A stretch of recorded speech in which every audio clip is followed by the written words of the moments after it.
Ateneo. Catch the latest news and stories around the campus. Good morning, Ateneo. Your daily dose of radio chikahan, tawanan, kantahan, and kwentuhan. Every morning from 9 to 10 a.m. Tuesdays to Fridays. Good morning, Ateneo. Your mornings will never be the same again. Radyo, radyo, radyo, radyo, radyo, radyo, radyo, katipunan, radyo, katipunan, radyo, katipunan, radyo, radyo, radyo, katipunan, radyo, radyo, radyo, katipunan. Sa The Blue Eagle kami di mapipigil sa pagbabalitang tumpak at tama. Buhay at tenista, sa loob sa labas ng eskwela, ating ibibida lahat ng buwela. Radyo, radyo, radyo, katipunan, radyo, radyo, radyo, katipunan, radyo, radyo, katipunan, radyo, katipunan. Kawal ni Ignacio, katipunero sugod, todo sa kayon, tulong at tulong. Lipat na Blue Eagle, kaning giting nagigil. Blue and white, one big fight. Radyo, radyo, radyo, katipunan, radyo, radyo, radyo, katipunan, radyo, radyo, katipunan, radyo, radyo, katipunan, radyo, radyo, radyo, katipunan. Join Cardinal Luis Antonio Tagle as he delivers to us the preachings of the Sunday's Gospel that's awe-inspiring yet easy to understand and appreciate. Let us all listen to the Word of God here on The Word Exposed on Air, only on Radyo Katipunan 87.9 FM. Mga Katipuneros, it's time to level up! Your talk variety program showcasing the best in media and other fields as we feature the most loved personalities and the best practices of what we truly refer to as Magis. Together with multi-awarded multimedia guru Mr. Noel Ferrer, let's all level up every Fridays from 3 to 6 p.m. here on Radyo Katipunan 87.9 FM. Palalimin ang kamalayan sa mga isyong napapanahon. Makisangkot at makiisa kasama ang simbahang lingkod ng bayan. Ang Social-Political Apostolate ng Kapisanan ni Jesus. Ito ang Kwentuhang Bayan mula alas 11 ng umaga tuwing Biyernes dito lang sa Radyo Katipunan 87.9 FM. Dahil naniniwala kami na posible ang isang mas mabuting lipunan at maaari itong simulan sa isang kwentuhan. Radyo Katipunan 87.9 FM. Rejoice, refresh, renew, and reflect. Join us for an hour of music that uplifts the soul. Listen to your favorite Jesuit music ministry artists. This is JMM Radio. JMM Radio. Get your day's dose of inspirational music. Tune in to JMM Radio every Wednesday from 1 to 2 p.m. Only here on Radyo Katipunan 87.9 FM. Tara na't simulan ng inyong umaga sa mga magagandang refleksyon tungkol sa ating buhay at pananampalataya. Kasama sina Cardinal Luis Antonio Tagle ng Manila, Father JBoy Gonzales at Father Nono Alfonso ng Kapisanan ni Jesus, Father Cali Llamado ng Manila Cathedral, at Binibining Risa Singson Kaupeng ng Light of Jesus Community dito sa Kapit Pandasal sa Radyo Katipunan 87.9 FM. Radyo Katipunan. News, insights, inspiration. Radyo Katipunan. Down from the hill and down to the world. Radyo Katipunan, the voice of the Blue Eagle.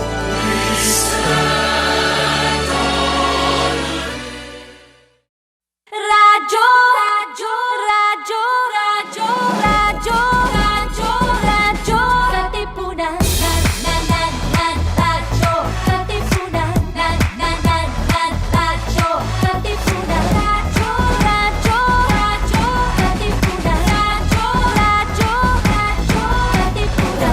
OFW Eagle kami, di mapipigil sa pagbabalitang tumpak at tama. Buhay atenista, sa loob sa labas ng eskwela, ating ibibida lahat ng eskwela.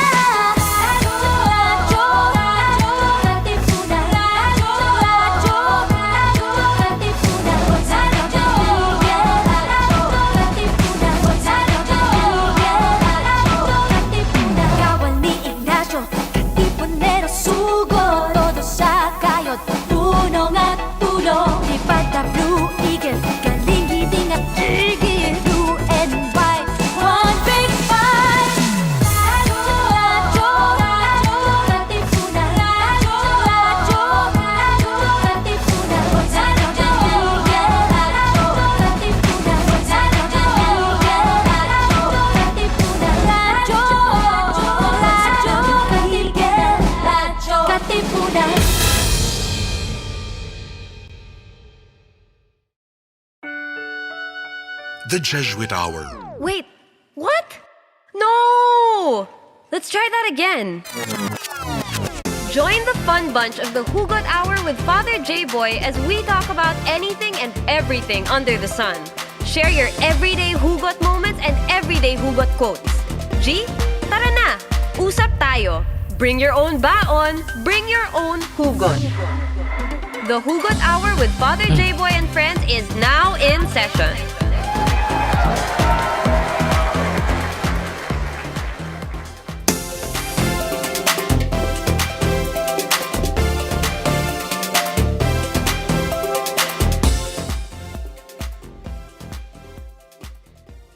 Good evening once again, everyone. Hello and welcome to radyo-katipunan's The Hugot Hour. And I am your host, I'm Father JBoy Gonzales of the Society of Jesus. Yay! Exciting! Ba't ako excited? So my dear friends, katipuneros and katipuneras, we all know that the advance of like machine learning or robots and artificial intelligence is already changing the world immeasurably. Soon there may be very few things which machines cannot do, at least as well, if not better and more cheaply, diba, than their human counterparts. The idea that a robot could put you out of a job would seem incredible, where it is not already happening in the world. There are certain skills, though, which remain uniquely human. Creativity and creative thinking, we need to me, they are the ones that go beyond the capacity of robots or artificial intelligence. These are the skills we need to be focusing on developing, especially in leadership. We value analytical thinking, innovation, creativity, and originality. Pag-usapan natin po yan. Ito po yung what would differentiate good leaders from the excellent ones today in contemporary society. What do we mean by traditional leadership? And now we're talking about contemporary leadership. Tonight, we will listen to our young. They're very vibrant. They are student leaders. They're full of energy. And they are very, very, very creative. Those who's tasked to lead their fellow students online using technology cannot often be imagined by many of us teachers. Kasi alam nyo po, Generation X po ako. Marami sa inyong nakikinig po sa akin ay alam ko, Generation X. Pero sila, they're Generation Z, and some of the young ones are already Generation A. Many of the things that they are doing cannot be imagined by us, teachers, administrators in school. So I think it is good for us to be able to listen to their stories. Especially, I'd like to highlight their innovations, the podcast they created to keep students mentally well that started last year at the beginning of the pandemic, and their tutorials to those who found online education a difficult challenge kasi ang dami po talaga. So once again, this is Father JBoy Online, yay! And the Hugot Hour is now in session. Attention please. Tara na! Grab your baon box. The Hugot Hour is now in session. Yay! And then we are back. And now let me introduce to you our guests. They're no other than members of what we call PULSO.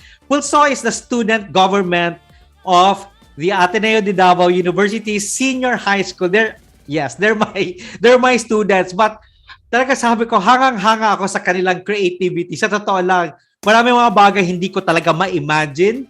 Pero sila na-i-imagine nila. Medyo uneasy ako na, paano natin gagawin ito online?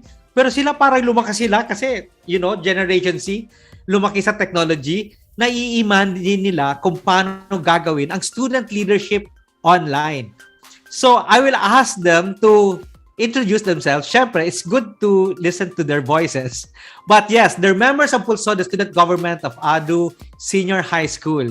So, kahit sino magsimula muna. Let's begin with Denise. Denise Diamante. We have Justin Estacio. Sorry, Justin. Philipina Gutierrez. Gusto ko yung pangalan niya. Syempre, Philipina.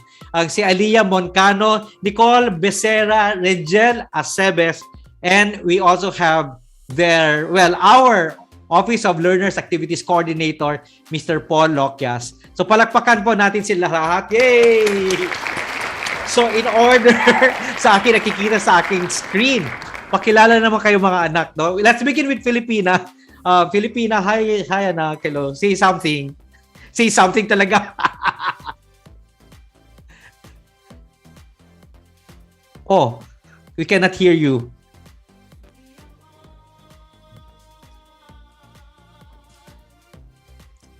May nangyari yata sa ano. Hello? Anyway, sige, let's, okay ka na ba? Ayan po, hello. Hello, okay, yes. I can hear you, Philipina. So, hello po, I am Philipina B. Gutierrez. So, I am the Secretary General of Pusong Atenista Student Government. And, ayun po, my hobbies are just watching vlogs and the like po. Walang eating? Po? Walang eating? Ay, syempre. Syempre. Ano na po yung default mode? Pareho naman tayo ng default mode, anak. Eating, di ba? Lalo pag stress ka. Lalo na pag lagi mong harap talaga yung screen, talagang, hindi ko alam, no? When you have the screen in front of you, you get to be hungry. I don't know why. How many of you here feels that way, no? Kung marami akong kakilala dito o mauna. Oh, Rejiel, you're raising your hands. Baka you can introduce yourself to many of our audiences. And baka you have some shout outs. I'm sure marami ka ng mga ano dyan. Marami kang tawag dito dyan. Marami kang fans. Okay. Nahiya pa ako sa fans. Baka electric fan po. Okay, electric. So, hello po everyone. Good evening. Magandang good evening. I'm Rejiel Acebes and I'm the committee head of Community and Learners Welfare Committee. So it's the committee where it's in charge of handling the welfare of the community. Yeah, so that we'll be talking especially that service of yours which you have crafted, and that will be very helpful for many of us. Diba? Yes po. And currently I'm into photography and of course, as always, music. So that's what I'm... Ano tinutugtog mo? I play the piano but hindi pa ako ganun kagaling. Never mind, anak. Disclaimer na lang po.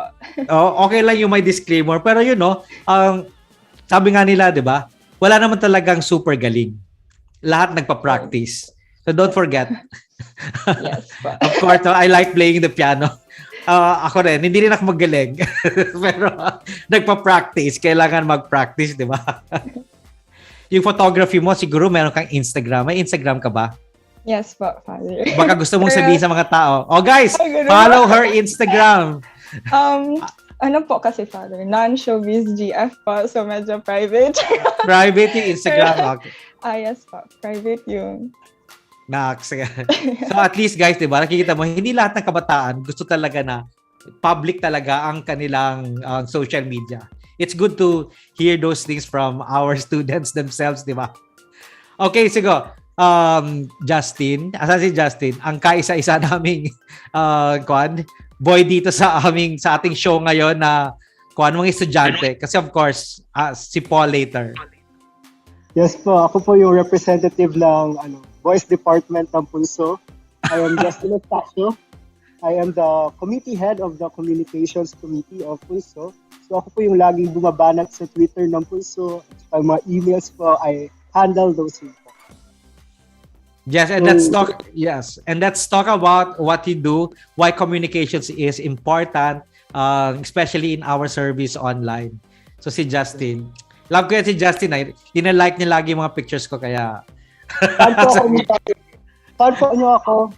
Max, parang ninervyos ako ng fan na yan, baka mamaya yan maguba ba? So, diba? Thank you, Justin. Ito, Nicole. Kumusta, Nicole? Hi, Father. Okay lang naman po. Nakakain na kayo. Nakakain na kayo. Nakakain. Yun na nga pala. What did you bring tonight? I brought some coffee. Para, I brought myself. You brought yourself? Wala talaga. Sa bagay, no? So, hello po, Father and everyone. I'm Nicole Bercerra, and I am the Student Rights and Concerns Committee Head. And the non-showbiz girlfriend of Gong Yu. Ganun. Addict po ako sa K-drama, Father. So, yes. Yun na yung ginagawa ko pag free time, Father. Why not? Ako rin kaya. Napanood mo na yung Hometown Cha-Cha-Cha. Yes. Sikat na sikat yan sa Netflix ngayon. Oh, correct. Ako nagustuhan ko siya, sa totoo lang. No? Parang, watching that, I miss my grandmother, my lola. Parang pinahalagahan nila yung importance nung our elderly in a community, why they are very important, no, to us, especially in terms of a support system. Kaya nagustuhan ko yung movie. Okay. Wag na yung skandalo. Wag na yung skandalo. I think we have to be critical. There's a difference between the work and the person, di ba? So we watch the work because it's really a great work, like a great movie or a great artwork or even a musical score. Ako mas tinitingnan ko yung ganda ng artwork than kung ano yung personal life ng artist, di ba? So those are different things, and I think we have to be critical. So yan. Next, I'm not defending Kim Seon Ho. Okay, so KSH. So, yeah, Korean heart, everyone. Korean heart. Diba? Pag-usapan natin yan. So, Aliyah here. Okay, Aliyah, how are you, Aliyah? Hello, Pads. Magandang gabi po. Okay lang po naman ako. Kayo po. Ito, okay naman ako. Ang daming ginagawa, pero there are certain things I'm not complaining. Parang at least, no, meron akong ginagawa kaysa sa wala. So thank you. Kinumusta ako, di ba? Di ba, Paul? Tayo usually, ang mga teachers yung nangungumusta. Oo. Minsan, di ba? Hindi tayo sanay nakita ang kinakamusta ng mga tao. Correct. Di ba? Nakaka-surprise minsan, pero it touches us. Char talaga. And then what? Chos, ang sinasabi nyo, chos. So again, sige, Aliyah, pakilala ka sa ating mga listeners, sa ka-audience natin. Magandang gabi, everyone. My name is Aliyah Moncano, and ako yung finance officer this year sa Pulsong Atenista Student Government. And wala ako masyadong pinagkakaabalahan except sa mag-food trip. And di ko alam if counted ba yun as a hobby yung hindi matulog. O hindi matulog? Nako, wag niyo ako. 2:00 na ako natulog kagabi. Alam mo ba, yung ganyan? Parang, ba't hindi ka naman natutulog, anak? Ha? Sira na siguro yung body clock ko, Pads. Hindi na ako nasasanay na matulog ng maaga. So, parang, yun lang. Although, ga-adjust naman ako. Yeah. Pero I think you just have to check your rhythm. Some of us are night people. I am a night person. Diba? Some of us naman are morning persons. nakakatawa sa Jesuit community, si Father Tony, gigising na siya ng mga 3 a.m. Ako naman, patulog pa lang ng 3 a.m. So, ganun-ganun lang talaga. So, thank you very much. We'll hear more from Aliyah. And now, of course, hello, Jelly. Si Jelly ay nakasama ko nung Friday talking about contemporary leadership. So, Jelly. Hello, everyone. Good evening po. My name is Denise Diamante, but my friends call me Jelly. I am the president of the Pulsong Atenista po. So, how are you, Pads? Mabuti naman. Pero si Jelly po, sabi nga namin, she's the one in charge of leading the pack. And maybe we can ask her later, what does it feel to lead, 3,000 students? Yes po, 3,000 students po ang aking mga estudyante sa senior high school, grade 11 and grade 12. Ganyan. So, imagine 3,000 students, and ito sila, all of them, they're really trying their best to bring everyone together, to feel community, that the community spirit is important, but it is difficult online. So we'll ask more about how they're doing it because it's important. Okay, so before that, of course, we'll talk about, sino bang hindi ko pa makilala? Si Paul na. Si Mr. Paul Loquias ay ang coordinator ng student activities. He handles a lot of clusters because how many clubs do we have? We have 56 pods, almost 60. Almost 60 clubs, diba? Konti lang naman, sobrang konti lang. Grabe. Every year may bagong club. Yan. Oh, diba? Well, one of the reasons why every year may bagong club kasi nagbabago ang interest ng mga estudyante. Now, I think part of student activities to be able to respond to these talents, diba? Yes. And you create a club so that they'll be able to hold their talents more. Yes, Pads. Diba? So, ayan, pakilala ka muna, Paul. Sige na. Yes. Oh, by the way, good evening everyone sa ating mga viewers and listeners dyan. I am Sir Paul. I am Paul Iriel Loquias, the coordinator of the Office of Learner Activities and also the moderator of Pulso Student Government in Ado Senior High School.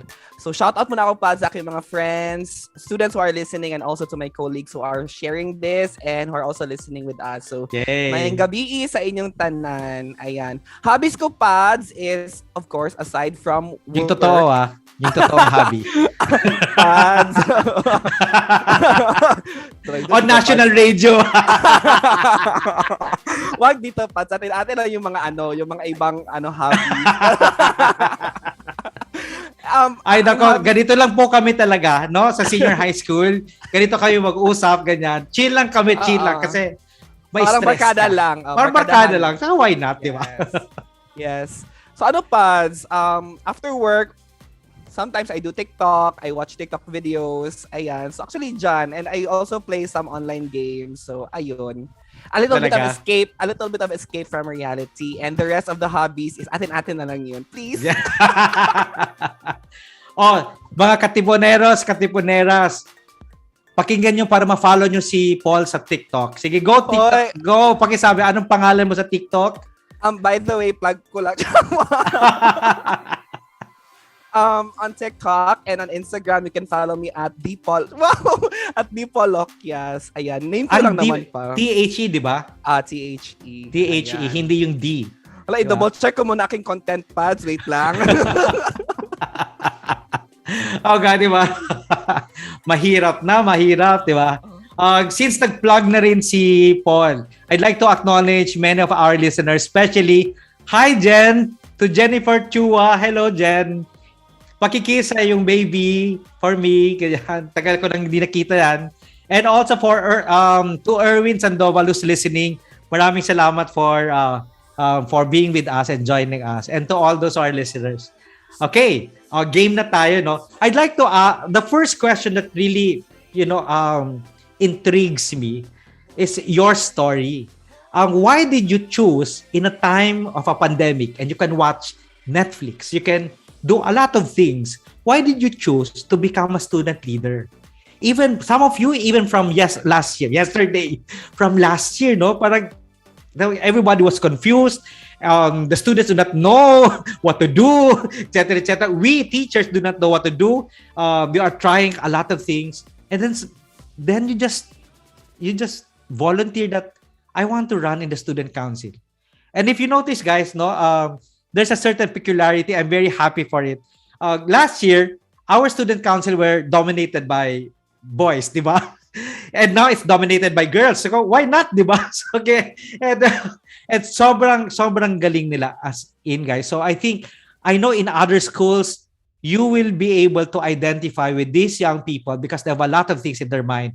And I'm just beginning to interview them. So in my radio program, I'd like to hear many students from other schools as well. So yun, what made you think and consider the student council or running for student leadership in a time when it's very difficult? Hello po. Yes, Philipina. Along with Jelly and Ali po, we've been in Past G since last year. And I think of course po, 'di ba, last year nag-start ang pandemic, so parang hala, ano mong gawin ko? It's online, so parang it's very confusing for everyone. But at the same time po, with the mindset of if not me, then who?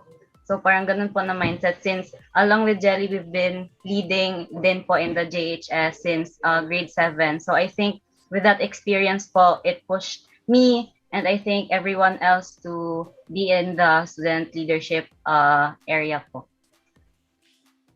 So meron pwede ba yung ipasa? Alam mo yung your passion before, yung pa rin yung passion now, and then that's why you want it. Kaya Yes po, Pad. I think that's really po the essence of why I continued to be in the student council. And how was your experience, anak? It's mixed po kasi parang roller coaster kasi masi-stress ka kasi of course it's online and di mo alam kung paano gagawin yung certain events kasi nasanay tayo sa face to face. But at the same time po, it's very fulfilling kasi almost everything is new. So parang, I did something new. I contributed something new to the society. So it's very fulfilling po talaga. So there's this element of adventure, di ba? Yes po. Very adventurous po. Yes, I know that feeling. Alam mo yung adrenaline rush. So it's challenging, it's uncomfortable, pero the idea that you can contribute something is very seductive, di ba? So, gumagano si Jelly. Jelly, sige, kwento ka na. Si Jelly po talaga, last year, alala ko to sila Philipina, si Jelly, ganyan. Kasi nag-isip ako, nako, meron bang gustong mag-student council sa panahon ngayon? And then, these are the ladies who volunteer. They just, talaga. So, yun, Jelly, kwento ka, Jelly. Okay, so for me naman po, I'd like to agree with Philipina rin, but to add to what she has said, for me, meron din po galing sa parang innate, parang drive for me to lead, coming from like a passion that I want to serve people and I want to continue what I had been doing since the junior high school days po. And of course, it was a very big risk knowing na there are a lot of new students then that I'd have to kailangan ko silang akitin para to vote for us to gain their trust. But and of course, knowing na online po yung setup, ang daming unprecedented na mga events, ang daming new things na hindi pa namin alam kung paano. But what made me really jump right into it was knowing na I will not be doing it alone. I would have amazing leaders beside me. Of course, meron pong mga self-doubts, ganon, meron pong mga existential crisis, ganon. pero parang knowing na we were able to get through everything since junior high school with Philipina and with other leaders as well. I think that was what really made me just jump right into it po. So yun po. Yes, I'd like to put the spotlight on what Jelly said about the passion for service. And the passion for service is not just from you, but it comes also from your companions, that it's an adventure, it's very challenging, but knowing that there is someone and other people who will be with you in the struggle is to me encouraging, di ba, to go and do what you're supposed to do as your call in your own life, di ba? Aliyah, di ba? Umaga na si Aliyah. O kasi magkakasama po ito lahat. Totoo lang. They're really good friends. So, Aliyah, would you like to add to what they've said or share your experience? Yes po, Pad. So, sa akin naman, agree ako sa kanila, Jelly at saka Ina, no? And then, yung experience lang talaga na parang hindi mabura sa isipan ko right now is that yung grade 11 kasi ako last year, hindi ako na-expect na mag-run ako, na ituloy ko yung pag-run ko kasi nga I'm not from Davao, I'm not from the junior high school, so parang hindi ko alam yung ways ng Ateneo. Like, I'm not familiar with how they do that kind of position or yung role nila. Tapos, yun nga, nag-agree ako kay Ina, yung gisabi niya na if hindi ako, sino? So, kaya yun, I tried my best to pursue what I want, which is to serve the student body, which is to serve the community. So, kaya ayun, when I got elected naman, dun ko na-realize na, wow, kaya ko pala. And that moment, I know na meron din ako na-inspire na other students to become leaders of their own as well. So yun lang talaga yung highlight ng experience ko as a student leader po. Oo nga, no? Maganda yung sinabi ni Ali about yung inspiring other people, because that also motivates you from doing and taking the plunge. No, and Ali also said about the fear. First, yung self-doubt. Second, yung hindi mo alam yung culture. Kasi gusto ko nga natanong, hindi ko alam guys, alam niyo ba na hindi ko pa natatanong to. So Ali, taga saan ka ba? I'm from Bukidnon po, Pads. We're in Bukidnon. I love Bukidnon. Guys, if you want to go to Mindanao, your first stop should be Bukidnon. I tell you. Tama, di ba? Taga saan ka ba, Ali? Sa Valencia po, Pads. Sa Valencia. Nako, never mind, saka na tatanungin kita kasi may mga estudyante po ako na nandoon na po sila sa Valencia. Doon din sila they're lawyers.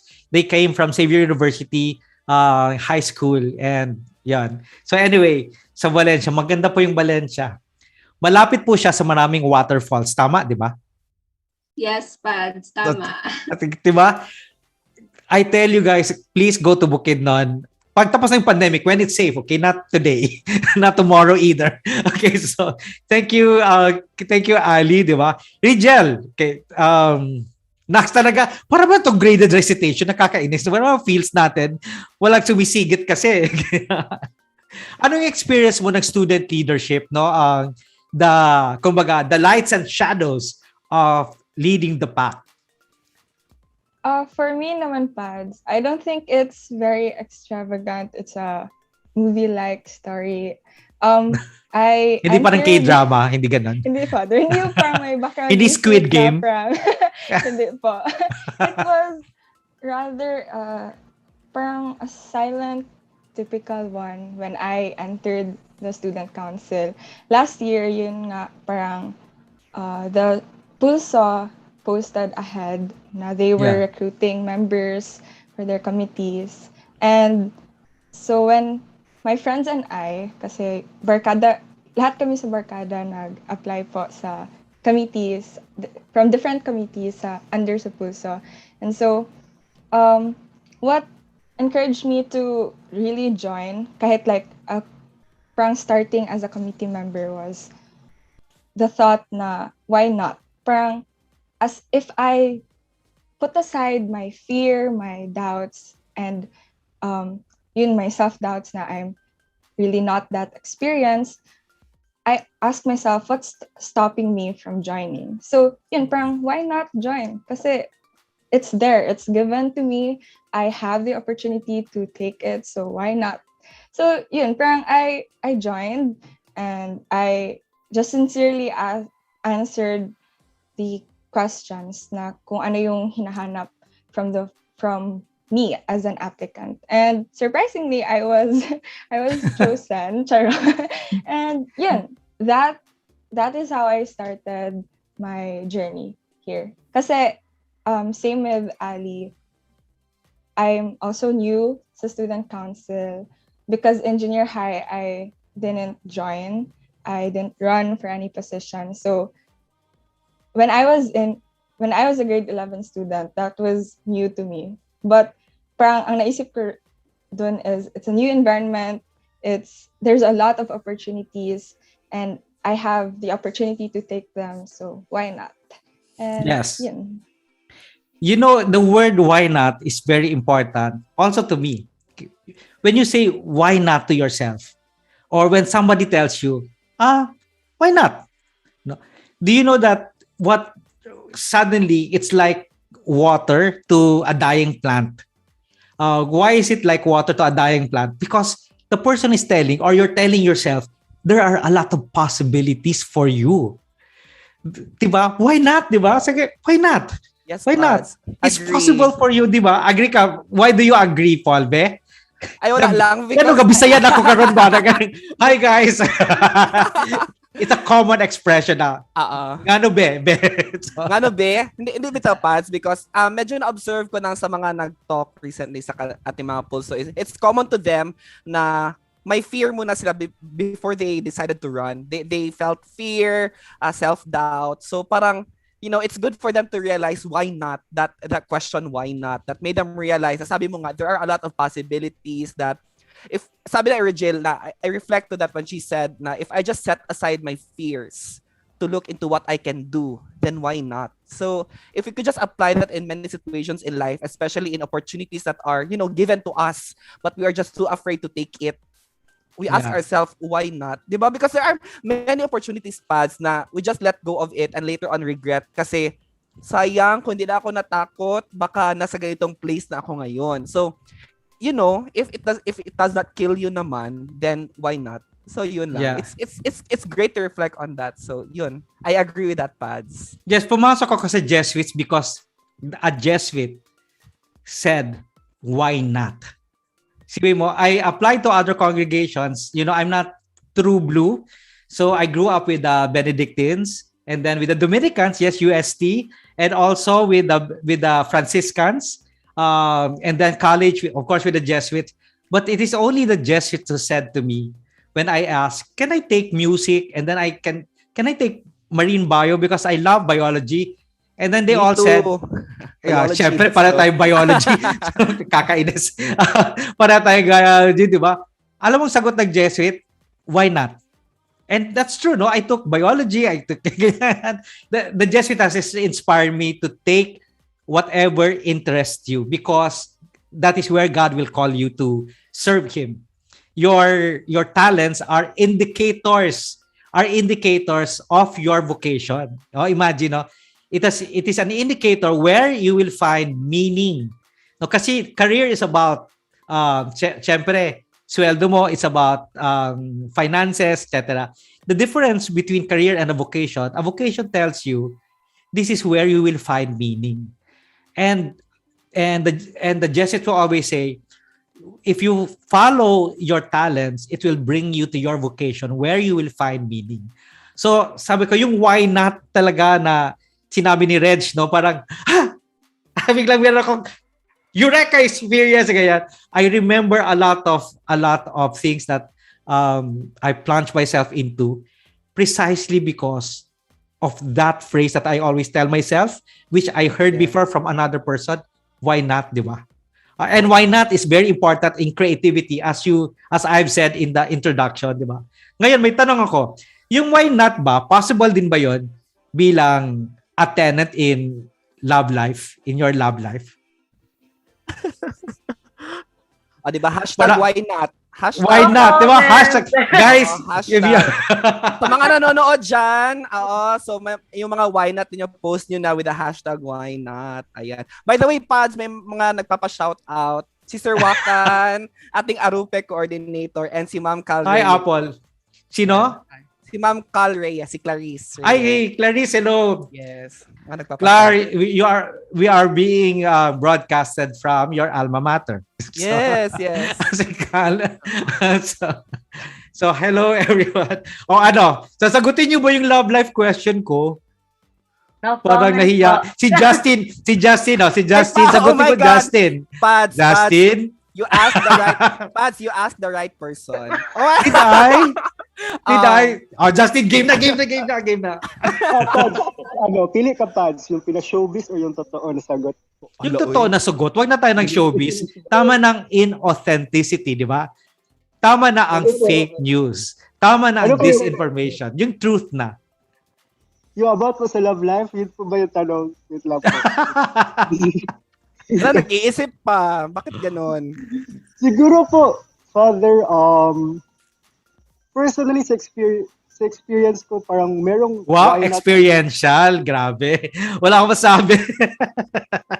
Totoo po yung parang may why not rin po sa love life. Kasi, especially now, having a relationship during the pandemic, there are some things that you cannot do. Also, I'm currently in a relationship po kasi, tapos, it's my first time also. So, there are things that you need to explore also na to how to get things through this pandemic. So, siguro, we get by the why not na, sige, baka mag-work, baka okay na, let's try like this, let's try like that. Sorry po, medyo vague ang sagot para private pa rin po. Something for you to think about na lang. Diba? Because the why not can bring you to a different degree of a relationship, diba? It can either bring you to something that's very shallow, or a lot of why nots can actually bring you to a certain depth. And it can also strengthen your relationship, diba? You have 1,001 ways of expressing your love. You can, diba ganyan? Because why not? Baka magustuhan niya. Kung hindi niya magustuhan, then at least you know, diba? Hindi niya nagustuhan, diba?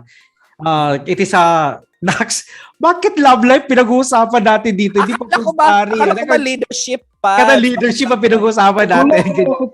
Nagulat ako, Pads. Wala po ako na-brief sa love life pala ang topic. Pads, di ba we asked Justin about mga why not niya sa kanyang relationship. Why don't we also ask Nicole, one of our pulso officers here? About yung mga why nots niya. Hala, bakit parang galit? Galit, Nicole. Yung mga why not na din sa love life. After Justin, we also would like to ask you. Kasi wala lang. Nagets mo na, Pads? Oo nga, ganyan. Grabe ha, on national radio Shout out, ma'am. Hi to my mom and to my dad. Hello po. Oh no! Mga ano dito. Mami, sorry mami. Daddy, sorry. Natural lang naman ma-in love, di ba? Ganyan. Kasalan. Oo nga. Hindi naman masama ma-fall in love during this pandemic, di ba? Why not? Why not? Tama. Why not? Diba gagawin na natin hashtag why not. Yes, Pads. Let's make it official. Yes. Hashtag why not? Why not, di ba? Kasi, pandemic ngayon. So, we need someone to cling to. Cling talaga? Cling? Nicole, clingy ka ba? Clingy ka ba? Medyo. Mga one half. Ayan na. Hot seat na. Hot seat na. Matatapos ba natin ang topic natin? Patay kaya. Siguro, Pads, factor din ang pandemic na, life is short. Why not? Parang siguro factor din ang pandemic na, life is short. So, why not? Speaking from experience ba yan, Sir Paul? Hala, patay. Hindi ako nagtanong. Pads, yung leadership kasi natin in Adult Senior High is really a great experience. Grabe, changing the topic. Alam mo bang nare-record to? Oh my God. Alaka. No, pero seriously, the pandemic has in a way helped us to recalibrate our relationships, because it is when we feel how much we need connections. Agree, no? Agree. Ano ko? Talking about connections, next segue. Talking about connections, guys, no? My guest today, they have thought of a podcast, and that podcast talks about connections, relationships, to help fellow students to be mentally well.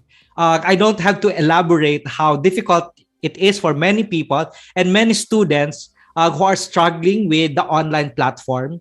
However, these students have thought about why not create a podcast wherein a fellow student talks to a fellow student, di ba? Iba kasi yun sa nangyayari kapag mommy o daddy ang nagsasabi sa atin, o kaya si father nagsasabi sa akin, o kaya si sister nagsasabi sa atin, o sa guidance counselor. There is a beauty in connecting with someone of your own age. Di ba? Baka some of you can already tell us, how did you think about the podcast with the leaders of last year? Kasi po yung podcast ay last year pa po yun. So, na sinimulan. And these are the masterminds, those who are here. So, anyone can begin. Pads, when we created the podcast, konting backstory lang. Sige, game. It was, parang K-drama lang yan, may backstory, di ba? So, tama. It was very spontaneous because when I became an official member of the CLW committee, I thought na we had to present a certain project during the meeting, and I was pressured, I was nervous, and so I couldn't think when I'm under pressure. I can't think well when I'm under pressure. So Paul, bigyan mo to ng pressure. No. I-stress mo to. Wag naman po, please. So yun, I had my dinner with my sister, and she was listening to a certain podcast, and while I was eating, dun parang light bulb na, uy, why not podcast? So yun, why not na naman? and parang, yeah, it was because of my sister listening to a podcast that incited the idea of having a podcast at school. And it was at first very intimidating because usually podcasts are done in person. Yung hosts, yung guests, they really meet in person. So it was intimidating to start a podcast online because everything's virtual lang and we couldn't meet in person. So parang may question na, will this be successful? But yun, parang I really thought na we were required to present a program. So I suggested the idea, and yun, yung committee head namin before, he was fine with the idea. So he presented it to the parang student Pulso council, and then yun, nag-start. At first, we really admit it wasn't perfect the first time we launched the podcast. Yeah. There are a lot of things to improve on, but that is what makes it nice then, because what's important that time is that we started it. It doesn't matter if it's perfect as long as we start on it, because I think starting on something is the hardest part, but as long as we get to establish that, we can work on it along the way. So yun. And then this year, when Jelly and Ina and Ali tapped me to become the head, thankful pala ako. So I really made sure. I really wanted to improve the podcast for the school. And so, yung mga things na wala namin nagawa last year, I did my best to make sure that we can do it this year. So, I collaborated with Nix and Justin. And because the more people I collaborate with means that I get to hear more suggestions and ideas. Yes. And yun, diba? Parang famous yung line na two is better than one. So Yes. it was actually very overwhelming that the team received a positive response on the podcast. And I'm really looking forward to be with more people through the podcast. So yun. Yes, ang ganda ng sinabi mo talaga, Reg, kasi, great things, they start small, really. And they start with a lot of imperfections and, di ba? But it is good for people to know that it's okay. It's okay. Just go on with it, di ba? And keep on doing it. That's the first thing. And the second thing that Reg said about how they have started a podcast is the importance of the other. The other means anyone outside of us, another person, di ba? Or a situation. The importance of people like Justin and Nick, no, in helping you out is also important. And guys, no, do you know that this is not just students? They also get some support from our wellness and testing center, right? Yes. How do you work with faculty members with the WTC? Thankfully, Baka you can describe to us. WTC is very, very easy to approach and to talk with. Yun, thankfully.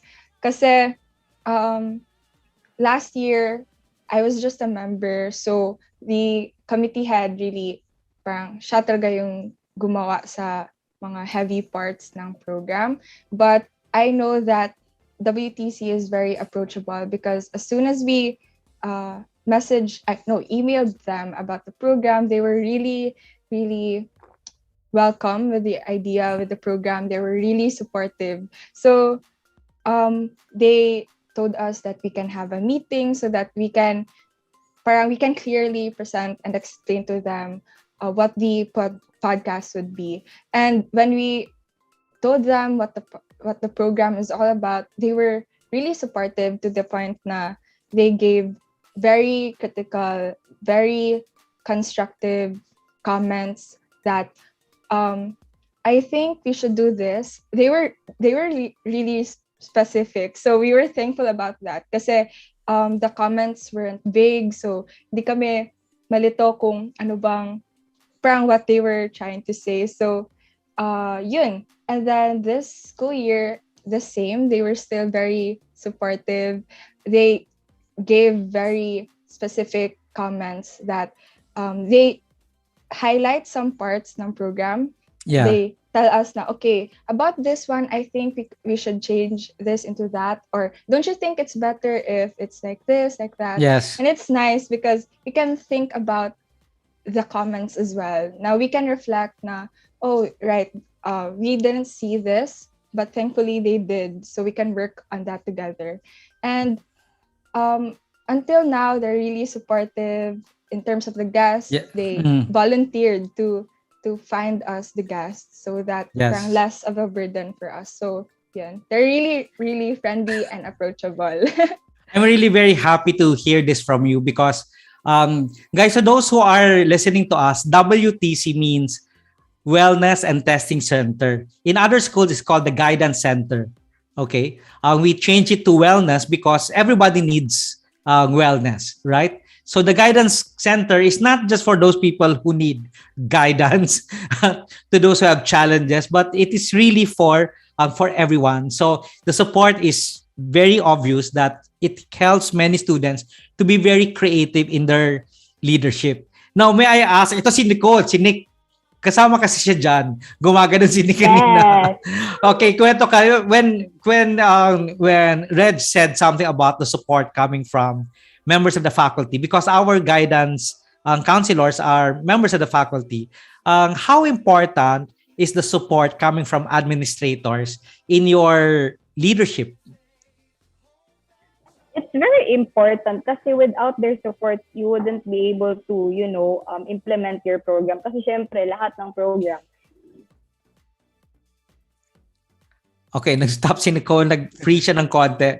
O, ayan, okay na. Okay na, Okay Father. na. Yes, you're okay. Sabihan niyo, Father, if ako nagahang ako, Father. Okay, sige. Pero again, it's very important because need talaga ng approval nila and guidance before you start everything, before you implement everything. And witness ako sa lahat ng gisabi ni Rejiel kasi last year din, ako yung actually host ng podcast na yon ng Alimpatakan. And ako mismo nakausap ko sila, yung mga admins, naging guest namin, yung mga counselors, and they're very supportive, very welcoming. Ang dami nilang mga comments and insights. Kami mismo naka-learn sa kanila, Father.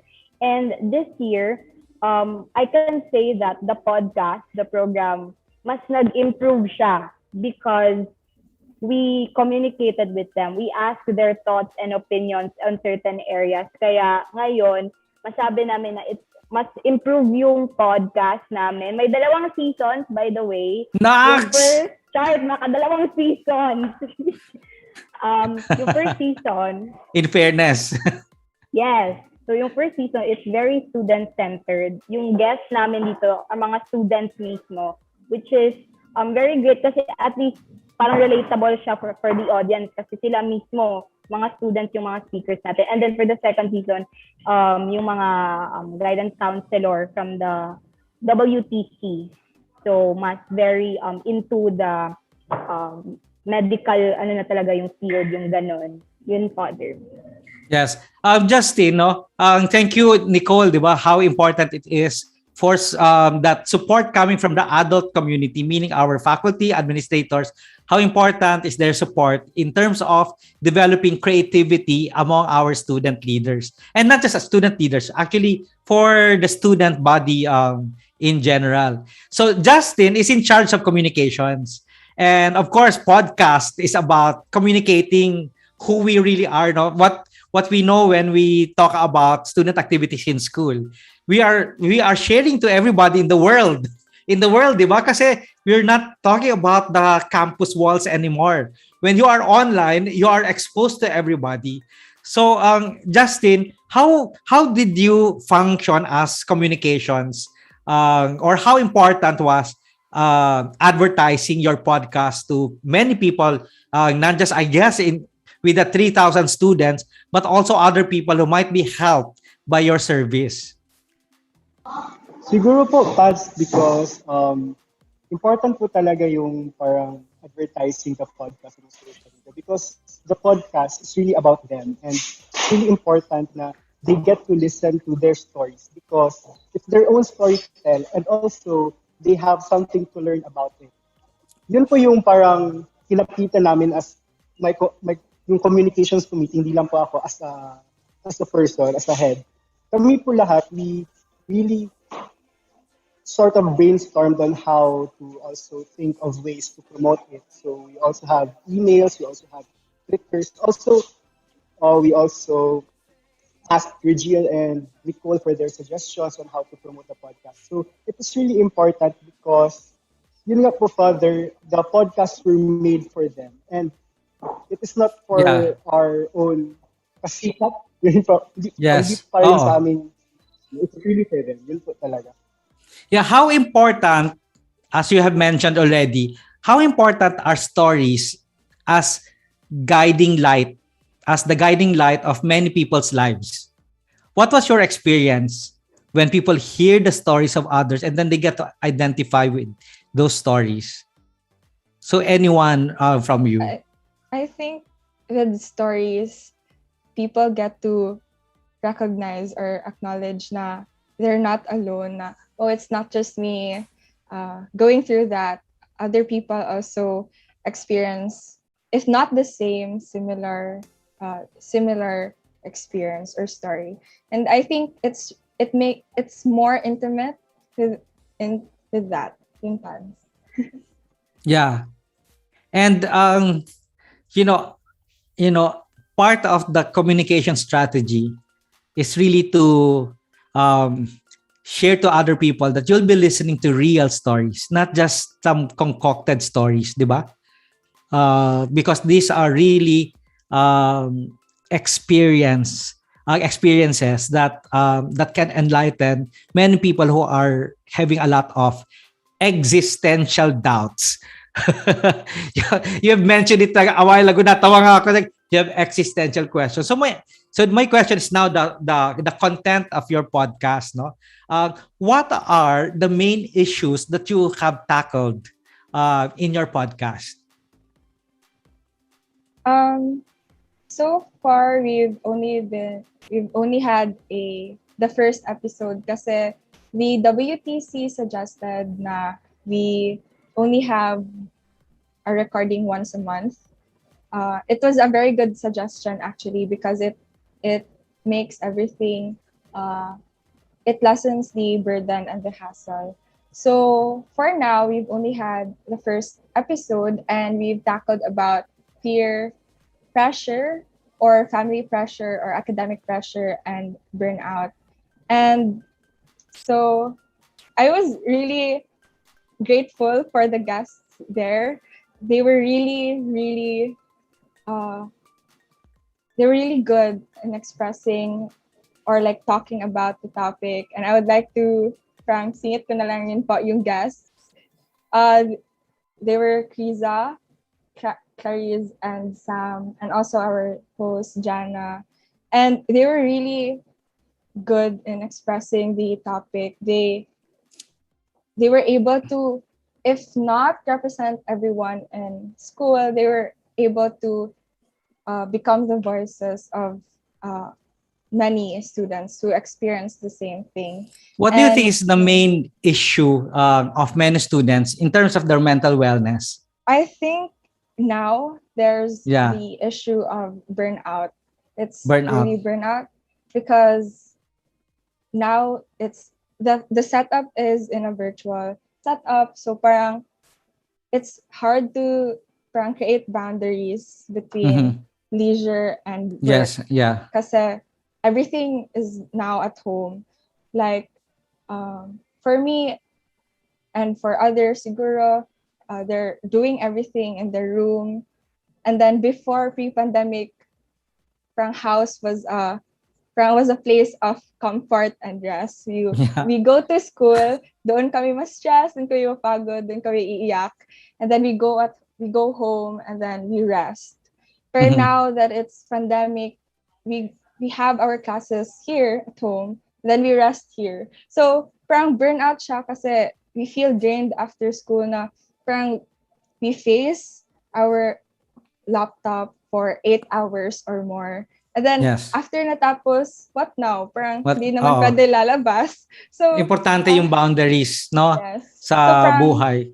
Yes, Pad. So the fact that everything's more suffocating now, yun raise issue about burnout. So I think that's just one of the many issues now. Yeah. Philipina, you've said you were gumaganon ka, di ba? You agree with what Red said. Yes, would you like to add anything from what she said? I agree po with what Rejiel said kasi yun nga po, we have a lot of tasks and at the same time sa bahay lang. So parang nahalo yung homeworks and yung home na chores and the things like that. And I would also like to add po yung issue, or not really issue, but concern po of students na parang they feel uneasy po na almost lahat na lang ng ginagawa nila kasi ACAD. So what should I do next? ACAD na lang ba talaga lahat? So like parang information overload na po talaga with, for example, sa STEM, so kanilang lessons. So I think it's good po talaga na we have this, not only the podcast, but other events po in the senior high school that we, establish, and not only for fun, but also to parang maalis or to create that boundary na need ng students. Like for example po, the fiesta activities na kahit at Yeah. home lang po, we can have them for the ano po, for the student body po. Okay. Hi, guys. So next we'll talk about their initiatives in terms of people who are challenged academically. We'll talk about the tutorials.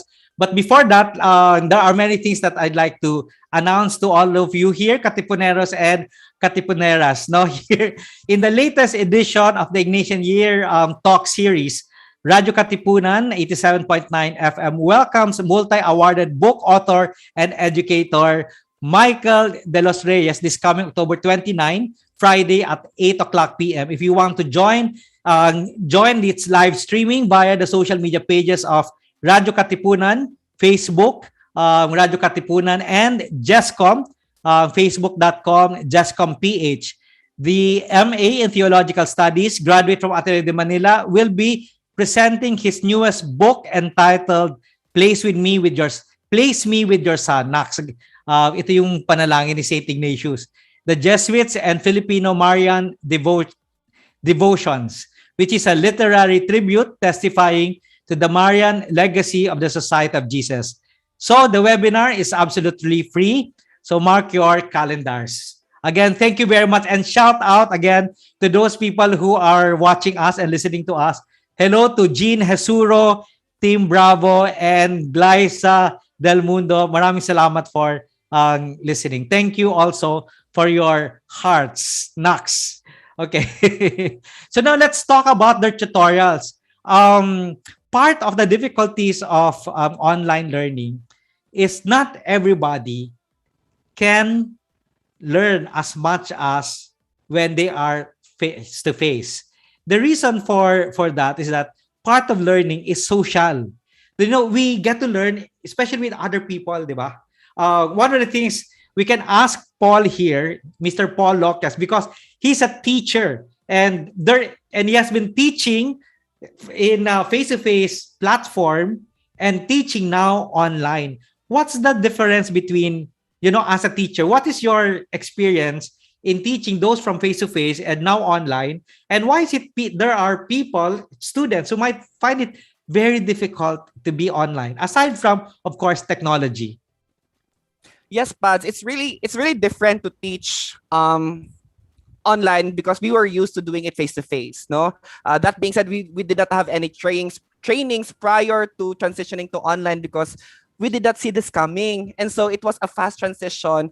And some of the differences when it comes to teaching online, for example, teaching actual skills like in laboratory, how could we do that online? Although we could suggest na there are certain activities that we can do in home laboratories, but not all learners have the chance to get those materials that they can do it at home or they can perform the laboratories at home. Like pipettes, like right, yeah, microscopes, beakers. Yes, Pads. Even the alternatives to those equipment it could be hard to find. That could be difficult, and that could become an issue when it comes to teaching. And so we are very limited, as to teaching. And of course, we are used to interacting with them. We are used to direct contact with the learners when there are problems. We could answer it real time directly. So it's really hard and it's really difficult. But you know what? Given the few years of starting the online class, since we ever started, we have started to adapt naman, Pads. And there are certain activities that we are now transforming into online wherein learners could still, learn it even though they are still at home. So, ayun lang, Pads. But the actual skills, yun yung medyo limited. Mahirap ihanap pa ng alternative because these are skills that they need to learn before they actually proceed to college, especially those on the medical field na sa STEM na kailangan talaga nila ng actual laboratory skills. So, yun yung medyo, Pads, yun yung ang medyo mahirap na i-replace ng something na the same or better na alternative. Yeah. Okay, nai-imagine ko yan online, kapag science, you also need precision. Yes, kaayo, Pads. And in laboratories, it has to be with the mentor and the learner because we have to monitor them, especially when they deal with chemicals, especially when they deal with breakable equipment. So, it's quite a difficult thing to do, but it's it's the new normal, so we have to just adapt to it. Oo, yung mga baka mamaya may sumabog pa, 'di ba? Yes, So, pa. ang hirap kaya noon, 'di ba? Even if you do it at home. And besides, no, guys, this is a myth, we do have a lot of students who might not have all the equipment that they need, even the technology that they need. So we have to consider them also, no, in terms of the online. This creates a lot of stresses. It becomes sometimes learning becomes very, very difficult. Now, many of our students here, they also devised a plan to do tutorials. And I'd like to ask you guys, so how did you think about a tutorial? Paano nyo naisipan nyo nung magkaroon ng tutorial? And what was the strategy in terms of getting tutors? So anyone, who wants to begin? So yung peer tutorials talaga, it was not originally initiated by me, but by our previous finance officer. Now, yung challenge Sino to? lang namin, si Kuya Andrew. Si Andrew Tumulak, yes. Yes po. Shout out to Andrew. Andrew, congratulations. So now it was up to us to either continue what has been started or not. Then ayun, I wanted to continue it kasi I was once a tutor last year, Pads, and based on what I saw from the tutees who have registered for the peer tutorials program, masasabi ko talaga na they need help and they truly need peer assistance aside sa yung in addition sa usual web conference ng teachers. And then gusto ko itong ipagpatuloy kasi itong initiative na to, alam ko yung feeling na mahirapan ka sa isang subject. Hindi porke kasi na isa akong tutor, hindi na ako nahihirapan sa ibang subject. And that is something na I can resonate with sa ibang tutees.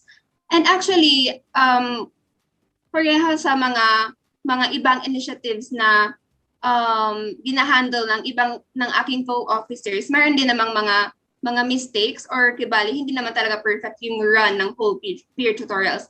Actually, hindi naman din naging problema yung paghanap ng tutees. Because based sa last year nga, yung number ng tutees kasi ang dami. So that only means na marami talagang makabenefit sa peer tutorials program. And then if you look at the post-event evaluation result po, the peer tutorials program has greatly improved their academic performance. So that's something na ginahold ko po, Pads, na i-continue pa rin this year kasi nga sa ngalan na naka-help siya ng iba, edi of course that's our primary objective na maka-help sa ating community. So kaya ko siya ipagpatuloy. The actual problem lang din lies with the tutors. Yun nga, what happened kasi last year, first semester, the number of tutors is enough to handle the number of tutees. Kibali, yung ratio nila is parang equal lang or parang ma-handle lang. Hindi fully loaded yung isang tutor. Ganyan. And then, yung nag-second semester na last year, we lack tutors na sa ibang subjects. And then, we also figured out na other tutors naging tutees na. So, ano yung naging problema? Yun yung naging namin. Na ba't na ganito? So, it was a problem na unexpectedly nag-approach sa amin.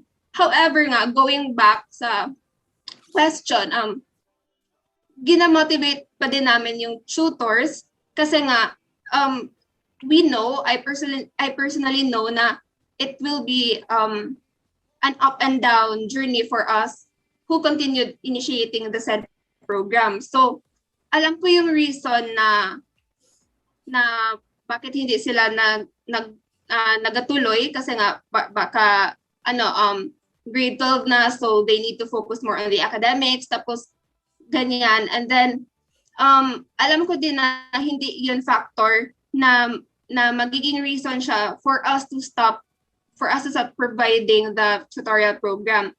Also, I did not really hesitate to ask help din, especially kay Sir Paul. Sige ako pangulit sa kanya. Sir Paul, paano na to? Wala ng tutors, ganyan. Ano pa gagawin namin? Kasi if hindi ako mag-ask ng help, then baka lalo na hindi maging effective yung peer tutorials program.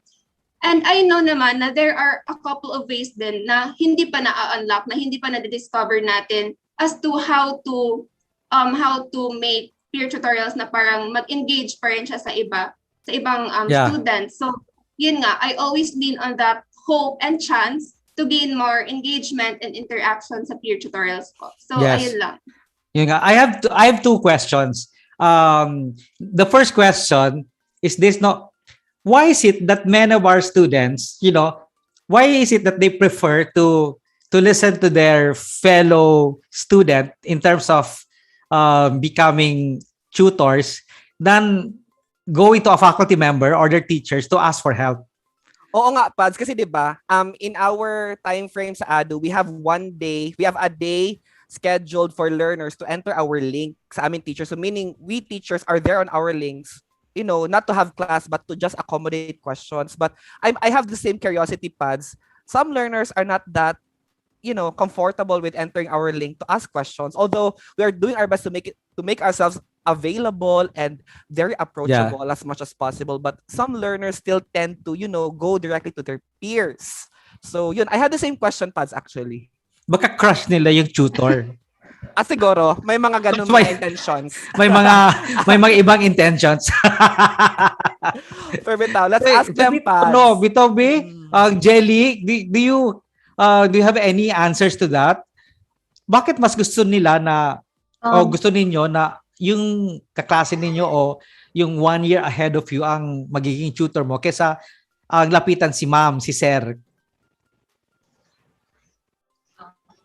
Marinig naman po ako, no? Yes, we can, yeah. You can turn on your lights. I think po nawala si Jelly. Malakas sa taulan doon sa kanila. Malakas yung ulan? Baka sige. Kahit sino lang. Philipina, ikaw na lang. Ina.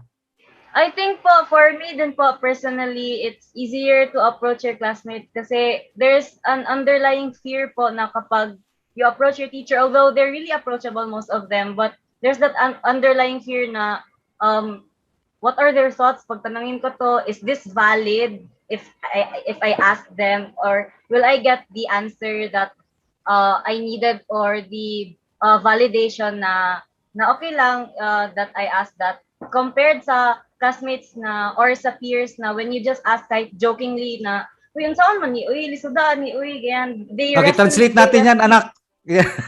Ako parang sinasabi nila, anong gagawin ko kasi mahirap naman ito. Tama. Yes po, ganun po ako yung translator mo. Feeling. So, I think it's really fitting po talaga to approach someone na maka-understand or that will understand your like for example, pag nahihirapan ka sa a certain subject kasi you can work it out together rather than approaching agad the teachers na they will give you input but you cannot feel the same feeling of fulfillment or parang satisfaction kasi yun nga, parang you just received something, you did not, it's not like a give and take situation na kapag there's no conversation. Yes po. It's better po to learn for me, and I think for everyone else, to learn in a conversation type rather than discussing lang tas receive ka lang ng receive. Do you think this will be the same if the situation is the student will ask for some tutoring from their parents? What do you think? O Justin, kung ba ganun ka? No, parang no. Why? Parang hindi po. Sorry po, pala nag-change po ako ng setup. It's okay. Pagwapuhan na. Pero Pads, parang ang sabi talaga nila sa akin always na mas bright daw ako sa kanila. So hindi ko daw kailangan ang tulong nila. And I think my parents are very busy persons that medyo may buot na, meron na po ako sense of how things work. So, they give me the independence to manage my own stuff. Although they are there, pero yung mga ganun pong tutor, hindi po nila yun mabibigay because sometimes it's too specific. They forgot na the lessons about how to get the mean of the sequence, mga gano'n. Hindi na po yun nila nakukuha. Also, minsan po, our parents po kasi parang may fear yun po minsan. sa parents mo na they expect too much of you, tapos baka kung hingin ka ng tulong, babago yung parang tingin nila sa'yo, or they would be disappointed.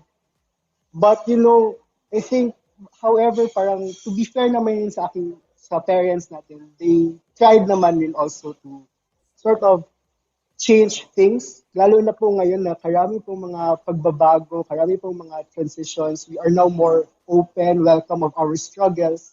Yeah. So, I would say na, yun nga, Pads, parang we are getting there na mas nagiging close, mas nagiging open sa ating parents. But, meron pa rin things na kailangan i-patch up or i-work pa rin po. Yes. Now, we have a comment from Eva. Hi, Eva. From Miss Eva De Ocampo, and she said, so hard really to teach online. Okay. And Justin just mentioned another factor. There is this insecurity among parents.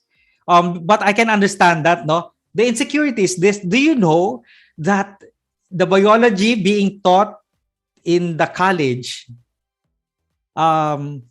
was the biology that has been taught in high school was the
Hello? Hi, sir. Hi! Good evening, guys. Sorry, brown out dito. Kaya siguro nawala din si Pads. Ganun talaga pa sa live. Anyway, andito pa ba kayo? Are you here with us? Sir, hello. Lakas ng ulan, sir. Ang lakas ng ulan dito sa Davao. Oh my God. To all our viewers and listeners, please bear with us. Ayan. So, where were we at when we got blocked out? Wait lang. Ang lakas ng ulan dito. Hello, Pads. Are you back, Pads? Nawala kami lang. Yes, I'm sorry. Nag-brown out po dito sa Ateneo de Davao, Nax. Yeah, same here. I'm trying to reconnect. But anyway, the show must go on. Correct. The show must go on. Yes, Dapat lang. yes. Oo. So, I will try our best to reconnect right away. Ayan. Yes, for those who are watching us, paumanhin po. I'm trying to get all the materials I need. So, hi, ganun talaga kapag online tayo. Yes. Ganun ba sa live, Pads? Ganun talaga sa live. Okay? But still, Pads, it's so great to talk about the topics that we have tonight. Very relevant, and to be able to hear it directly from our students who are experiencing it online. Mga itong setup. Yeah. It's really great to be able to talk to it. Yeah. Yun nga, no? mahirap talaga magturo online, mahirap din mag-aral online. And there is this factor, no? Before, the teachers are the teachers, no? When they teach in the class, no, face to face. But now that everything is online, the teachers, the parents become the teachers. And as you know, this is just reality that many parents do not know the current subjects anymore. Many parents are also in a dilemma. Are they going to work and then they are already in their offices, or are they going to teach their students but they have to relearn? So ang daming factors talaga na nakakahirap sa online teaching. Siguro also, Pads, ang mga parents may mga work din. Yeah. Apart from, they also have their own work, so it's quite hard to fully rely on them when it comes to seeking for tutorials. Yeah. So maybe ito no, before we end, no, if you look at many of these services, there are other things that you do, di ba? Na I'd like you to share to our audience today. What are the other advocacies that you have been doing, trying to help your fellow students as student leaders? Nax, nag-brown out din ba tayo?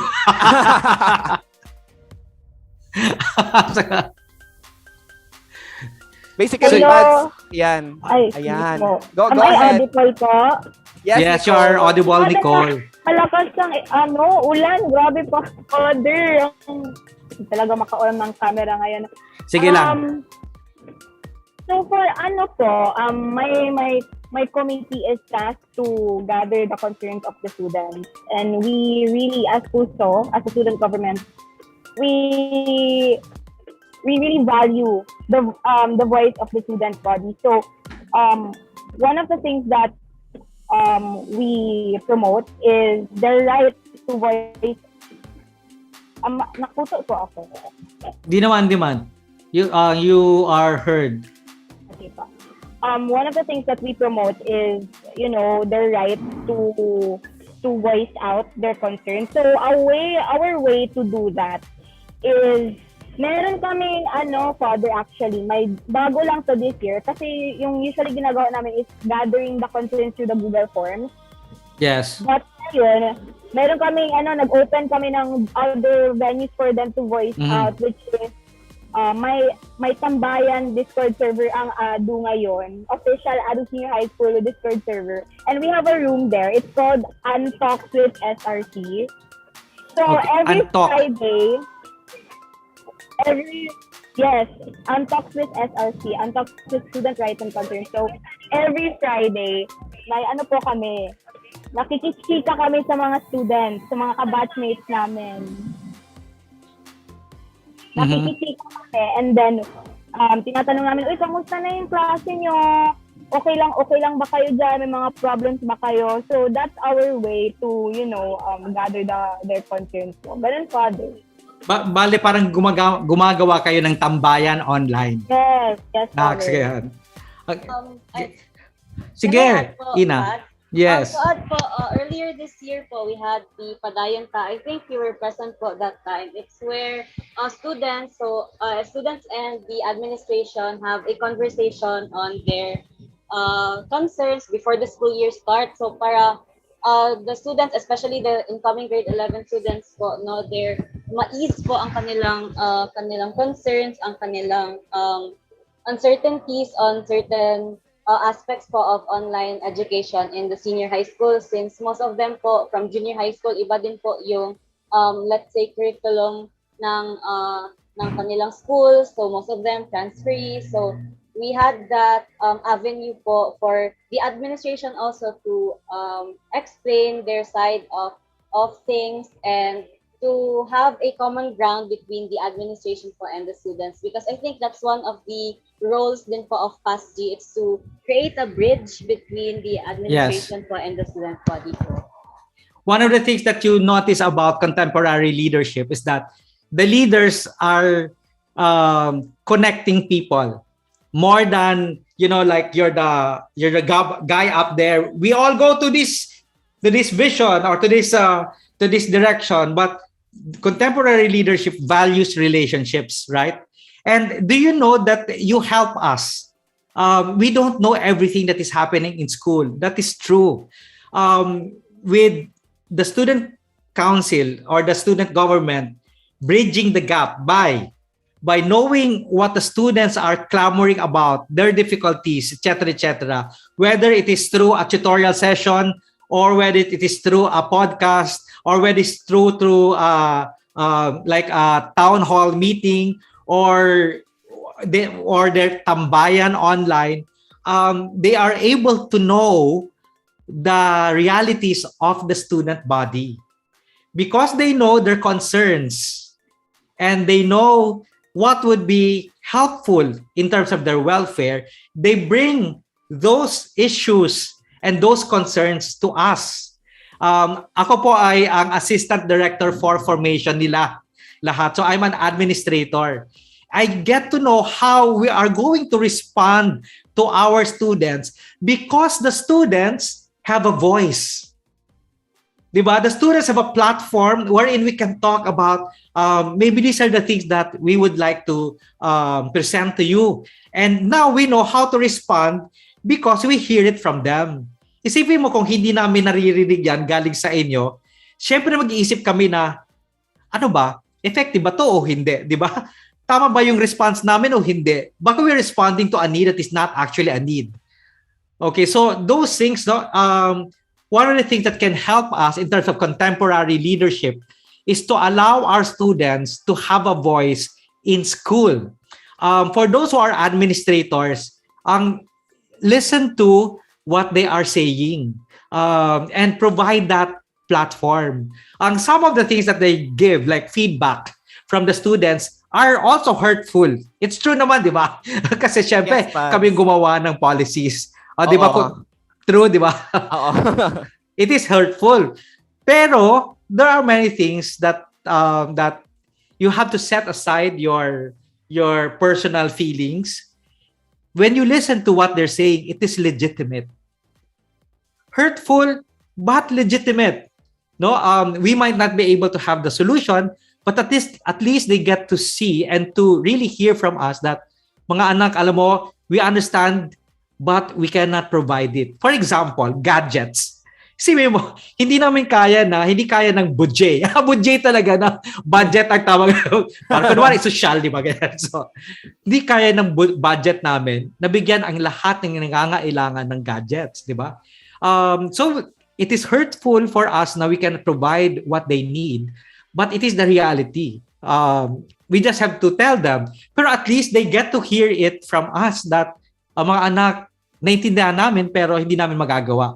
Is that important to you who are here? Kayo, Justin, kahit na hindi namin ma-provide ang kailangan, pero narinig nyo na you're able to express that need and then we are able to respond. Kahit ang response is a no, is that still important? Yes po, Pads. Very, very important po siya kasi po, medyo distant po tayo, wala na po yung connection, nahihirapan po tayo mag-build. So any means po na makaka-connect po tayo, even though it's positive or negative, it's a way for us to, thrive in a social setup na parang kinikrave or we are thirsty of kasi we are very distant na to each other. So it is important po talaga. So kung sa prayers para kay God yan, okay lang na no ang answer? Okay lang naman siguro, Pat. Mag-wait na lang siguro. Para yung pinagdadasal mo, ang sagot ni God ay no, maybe someone else. Ano sasabihin mo? Thank you for considering. Noted, well acknowledged. Email lang. Parang email lang. Parang email. Parang email lang ang peg. Grabe, no?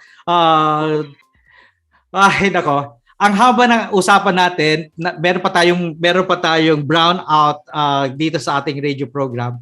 But I guess no, we have heard a lot from our students, and to me, as Mr. Jean Jesuro said in his comments, sabi niya, interesting topic tonight, Father JBoy. Kudos to these student leaders. So congratulations to all our student leaders. No, we have just a minute to go, but really, guys, those who are listening to us, thank you for still being with us. No, even if we had we lost our connection because brown out and all. First, for the stars, if you like our broadcast, please support us by sending us Facebook stars. Please, it will help us. Maraming salamat po. For any feedback about our shows, please message us on our Facebook page, or you can email us so that you can connect with us in radyo-katipunan@gmail.com. Okay? So once again, maraming salamat to our guests. So maybe we can ask them your final words. What can you say to our audience today? Maybe you can do your final shout out. If they are student leaders, what would you like to tell them in terms of service and in terms of leading students? I will connect this po to the pinaka-famous na line, I think, tonight, which is why not? And I think we can also connect it to what if versus at least. So instead of dwelling on what ifs, mas maganda na yung nasabi mo, at least I tried, at least I did this. So I think it's very essential for us to know when to try and when to step back from things. Yes, thank you very much. Nax talaga, nag-stuck no yung what if. Ay, yung why not. Why not? Why not, di ba? Pads. Okay, better ang why not than always what ifs, di ba? Yes. Regrets, they all come always too late. Di ba? Yes. Pads, nagpapa-shout out din pala si Clarice Bestrom. I miss you daw, sabi niya. Hi, Clar! Ano siya ngayon? Listening to Sir Nino and Rani. Hi! Nino and Rani, hello! Yes, Pads. Hello, everyone. Yung aking message naman, Pads, I guess tonight's episode is an epitome of what leadership is. The show must go on. In our journey, there will be, brownouts. There will be, there are brownouts. You get exhausted with leadership because leadership is not all something good. No, let's not sugarcoat leadership. It's really a hard journey, and you have to really put your heart into it, even your soul, because it's not something for money or for fame, because it's something deep within you. And I'm really proud that us in Adult Senior High School formation, we're able to form learners to become leaders, and even create leaders who can produce leaders. And I'm very proud of that, Pads, and I'm happy to be part of the formation team. Producing excellent leaders, especially as they go to college. It's very evident that they are, excelling, not just academically, but also in leadership. I would like to also say, Pads, na I'm really proud of this also. They have individual struggles and they have team struggles, but they always transcend, Pads. And I love you, Sir Paul. Isang SEM pa lang, Pads, pero grabe ang growth nila, and it makes me emotional to really, imagine during the summer, parang mga babies pa sa comes to leadership, they're still Sige lost. nga, on mo nga yung video mo para wait lang, madilim dito kasi brown out. Brown out talaga. Brown out. Ato, okay lang ba? Parang Halloween lang, parang Halloween. Nalaging mga parang horror lang sa likod. Okay, na pwede na. The show must go on. In every darkness there is light. So ayan. So love to you guys, and really thank you for Pads. They are also like normal students. They also struggle academically. They have sleepless nights, but they also make time for their leadership roles. So I'm really proud of them and very grateful for their service and dedication. So yun lang. Thank you so much, Pads. I'm really excited. Salamat talaga. To be here. Oo, totoo lang. Ang dami talagang growth ng mga estudyante natin. Sobra. Leaders produce leaders. Yes. Sabi nga nila, di ba? So, yeah. So anyone would like to say your final words? Final words na tayo. Nicole, Justin, yes, anak. So ako po, siguro we are very young po as leaders, and we have a lot po to grow. And yun lang po, sana you give us a chance naman po to prove ourselves and also to learn from you as leaders, because as young as we are very willing to learn to everyone in our leadership journey because we also want to share it to others what we have experienced in life. And also po, pa-shoutout din po sa aking mommy, sa aking daddy, at sa kapatid ko, at sa aking mga friends po. So yun po, thank you po. Yes, hello mommy, daddy. We're so proud of your son. Okay, di ba? Ali, ikaw na Ali. Yes po, Pad. So, yung masasabi ko lang po is that in this time, kasi we're the most negative word one can hear is the word positive kasi nga sa COVID-19. However, we still have to remain positive kasi it's something na you can radiate to others para ma-inspire din sila and to remain positive kasi it would all start with your mindset. Mm-hmm. So, in terms of leadership, how you view your surroundings, how you approach your daily problems, ganyan, what I do is I constantly remind myself to feed my mind with positive thoughts.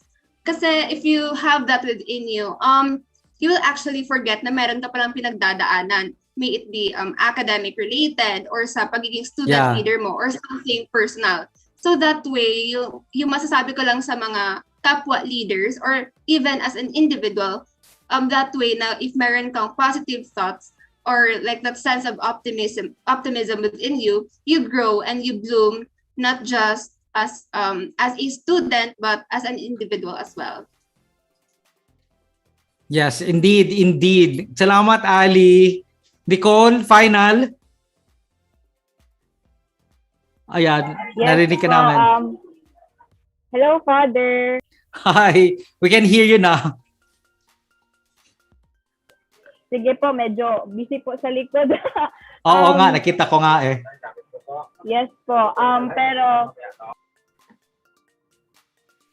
Sige po, So, for my last few words to our viewers out there, last few words. Kala mo Pero, to all student leaders out there, so, kung nahihirapan kayo, just, remember na it's part of the process.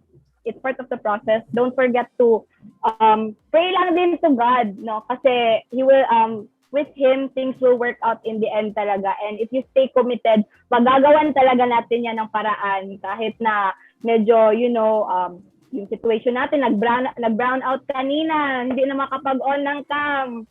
Nagagawan natin yun ng paraan. So, and yun din, why not, diba? Remember that, guys, sa leadership, it's always important na we overcome our fears and to never stop trying and take up the challenge. Yun. Yes, okay, sige. Yes. Kakapasok pa lang ni Reg. Before Reg, just an announcement. So this month of the Holy Rosary, join the Jesuit Music Ministry na miss ko to. In honor of Mother Mary, for Mama Mary, through music in Ave Maria, a choral festival for Our Lady. This October 30 na, Saturday at 8 p.m.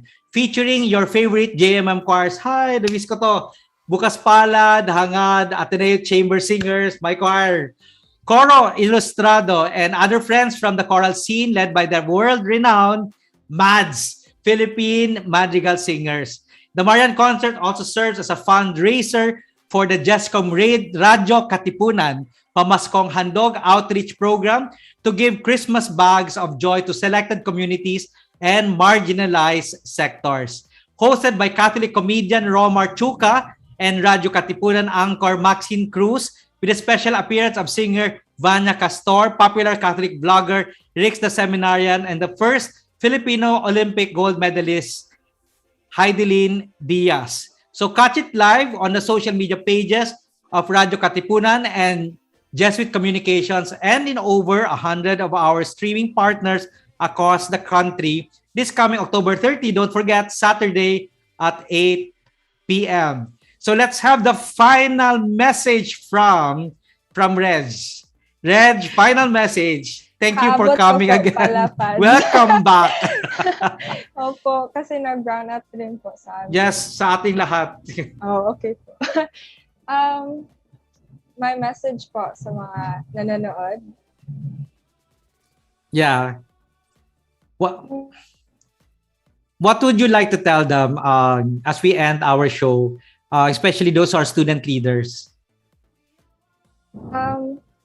I would like to tell my fellow student leaders na there will always be a room for improvement. And I think that being a better leader for me is greater than being the best or the perfect leader, because being the best or being the perfect leader means you're not creating space to improve or to become or to learn from your mistakes. But becoming a better leader means that you're still accepting or you're still creating a space for you to become better than your previous self. And I think that's how I want to end it.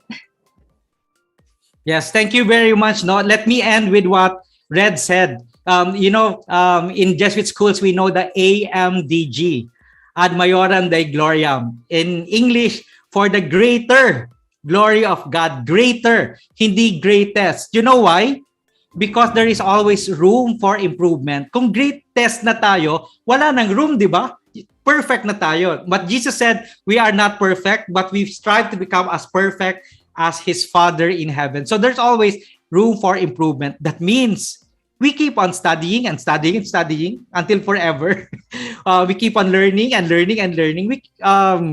We fail all the time, but we keep on standing and standing up again, right? Mag-brown out man o hindi mag-brown out, the show must go on, di ba? That's what we learned from today. So once again, thank you. Yes, hello? Ina. Kausap ko ba si Jelly ngayon? Can I read lang po her message? Yes, sige. Jelly po yung nawala po siya dahil sa nag-brown out din. Sige, si Jelly. Hi, Jelly. Sorry. Okay lang po.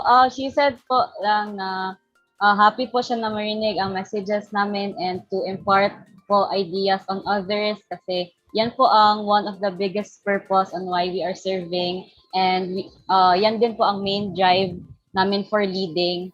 And let us transcend to this situation, and excited na din po kami sa aming journey as we go on with the academic year.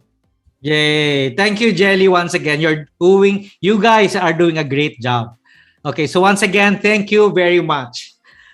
If you listen to all of these experiences from many of our guests, you get to see one thing that they're very good at. Their approach is always creative, and that is the hallmark of contemporary leadership.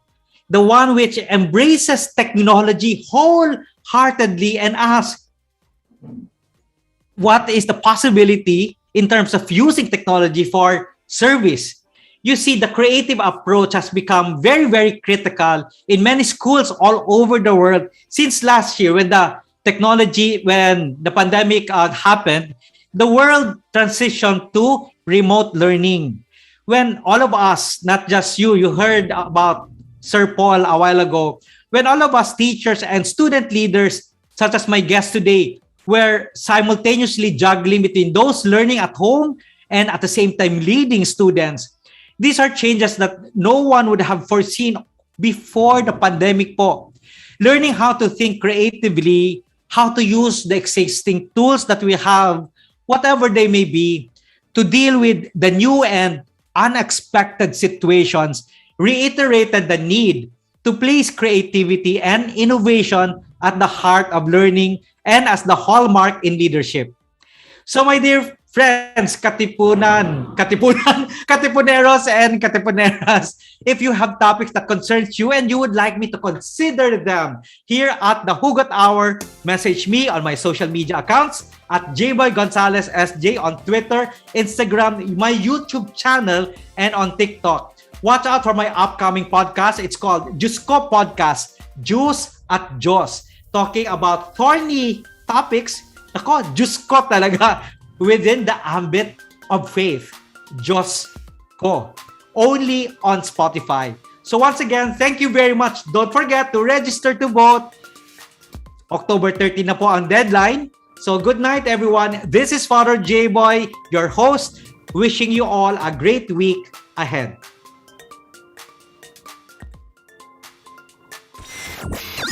The Hugot session is now closed. See you next week for another episode of the Hugot Hour with Father JBoy and friends. Subscribe to Father JBoy on Instagram, Facebook, Twitter, and TikTok at JBoy Gonzales SJ and radyo-katipunan socials for more Hugot. This has been the Hugot Hour with Father JBoy and friends. Radyo Katipunan. News, insights, inspiration. Radyo Katipunan. Down from the hill and down to the world. Radyo Katipunan. The voice of the Blue Eagle. Radyo, radyo, radyo, radyo, radyo, radyo, radyo, katipunan. Radyo, katipunan. Radyo, katipunan. Radyo, radyo, radyo, katipunan. Radyo, radyo, radyo, katipunan. Voice of the Blue Eagle, kami di mapipigil sa pagbabalitang tumpak at tama. Buhay Atenista, sa loob sa labas ng eskwela, ating ibibida lahat ng kwela. Radyo, radyo, radyo, katipunan. Radyo, radyo, radyo, katipunan. Radyo, katipunan. Radyo, katipunan. Kawal ni Ignacio, katipunero, sugod, todo sa kayod, tulong at tulong, lipat na Blue Eagle.